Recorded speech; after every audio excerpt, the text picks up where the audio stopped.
नमस्कार दोस्तों, आज हम आपको बताएंगे होली क्यों मनाते हैं। इसके पीछे बहुत ही कथाएं हैं, पौराणिक कथाएं बहुत हैं। मैं आज आपको एक कथा बताने जा रही हूँ। हिरण्याकश्यप और हिरण्याक्ष दो भाई थे। दोनों बहुत ही बलवान थे। हिरण्याक्ष पृथ्वी को उठाया और ले जाके समुद्र के अंदर छुपा दिया।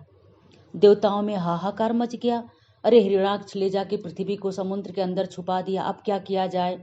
सारे देवता विष्णु के पास गए और बोले, भगवान, हिरण्याक्ष पृथ्वी को समुद्र के अंदर छुपा दिया है, आप कुछ उपाय बताइए। भगवान विष्णु वराह अवतार लिए और जा करके पृथ्वी को समुद्र के गर्त से निकाल कर पृथ्वी को ला के अपनी जगह पे रख दिए और उसके बाद हिरण्याक्ष का वध किए। हिरण्याक्ष का भाई हिरण्याकश्यप, उसको बहुत ही गुस्सा आया कि विष्णु ने मेरे भाई का वध कर दिया। सारे अपने राज्य में उसने ढिढोरा पिटवा दिया। आज के बाद कोई विष्णु की पूजा नहीं करेगा। अगर कोई भी विष्णु भक्त मुझे दिख गया तो उसका वध कर दिया जाएगा।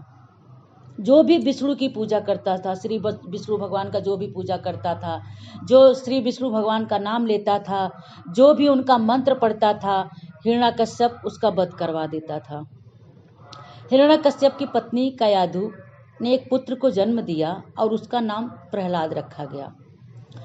कयाधु अपने पुत्र के साथ कुछ दिन नारद जी के आश्रम में ठहरी और नारद जी ने बच्चे को, प्रहलाद को, भगवान विष्णु के बारे में सारी कथाएं बताई। हिरण्याकश्यप का पुत्र प्रहलाद वो एकदम विष्णु भक्त हो गया। वो हमेशा विष्णु का ध्यान करता रहता था। विष्णु मंत्र, विष्णु पूजा, मतलब विष्णु नारायण ही सेवा में लगा रहता था।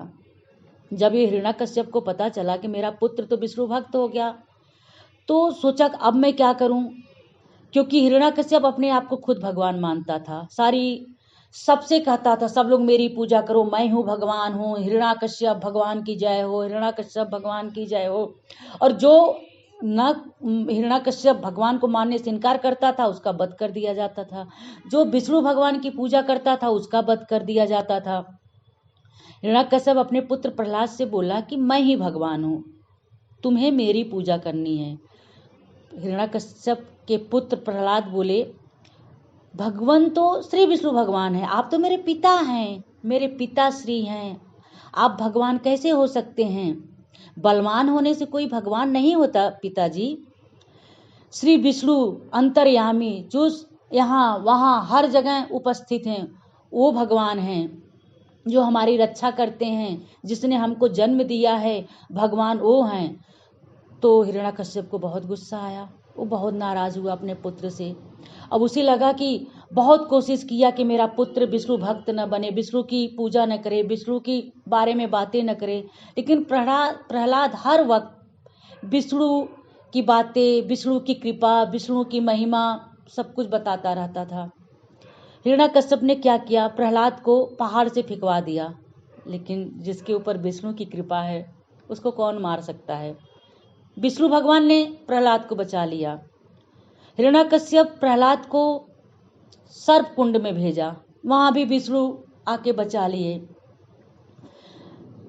हिरण्याकश्यप ने प्रहलाद को समुद्र में फेंकवा दिया, वहां भी समुद्र देव ने बचा लिया। बहुत कोशिश किया, मतलब हर प्रकार से प्रहलाद का वध करने की कोशिश किया, लेकिन जिस पे हो विष्णु, श्री विष्णु की कृपा, उसको कोई क्या कर सकता है। प्रहलाद की मृत्यु नहीं हुई। अब उसके समझ में नहीं आ रहा था मैं क्या करूं। हिरण्याकश्यप की एक बहन थी जिसका नाम था सिंहिका। वो अपने बहन के पास गया और बोला, बहन कुछ उपाय बताओ, प्रहलाद को कैसे मारा जाए। तो बहन बोली कि भ्राताश्री, मुझे अग्निदेव वरदान दिए हैं। उन्होंने वरदान दिया है अग्निदेव ने कि मुझे अग्नि जला नहीं सकती, तो मैं ऐसा करती हूँ, अग्नि आप जलाओ, प्रज्वलित करो वहाँ पे अग्नि, और मैं प्रहलाद को गोदी में लेके बैठूंगी, प्रहलाद जल जाएगा और मुझे तो वरदान है, मैं तो नहीं जलूंगी। तो हिरण्याकश्यप बोला हाँ चलो ऐसा ही करते हैं। अब वहाँ पे अग्नि जलाई गई और हिरण्याकश्यप की बहन प्रहलाद को गोदी में लेके बैठ गई।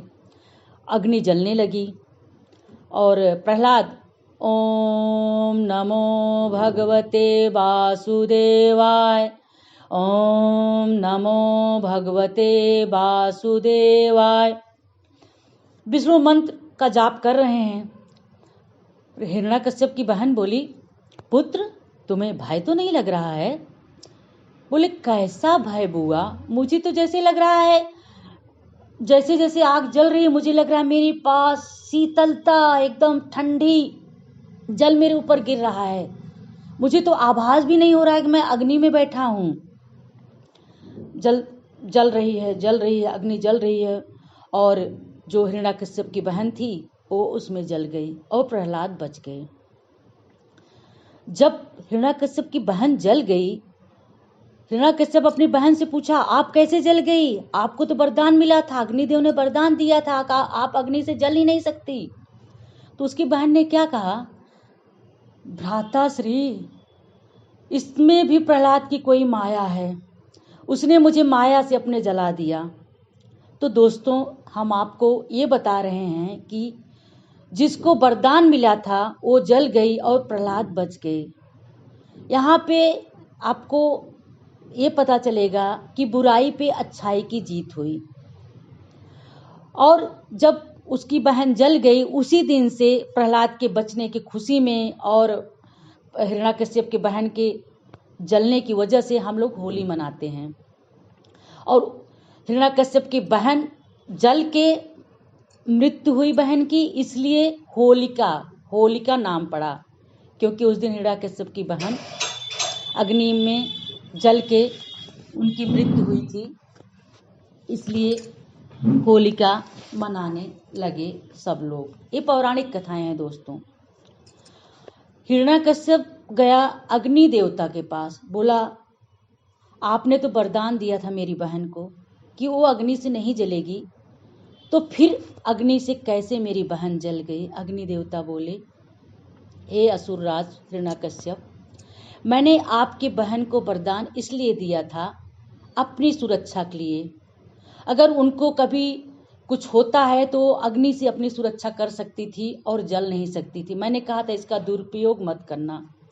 अगर आप इसको गलत इसका प्रयोग करेंगी तो आप उसी दिन जल जाएंगी। तो इसमें मेरी कोई गलती नहीं। इसलिए दोस्तों, इस कहानी से आपको ये समझ आया होगा कि अधर्म पे धर्म की विजय जरूर होती है, बुराई पे अच्छाई की विजय जरूर होती है। हिरण्याकश्यप की बहन प्रहलाद को जलाने के लिए अग्नि में बैठी थी और खुद जल गई।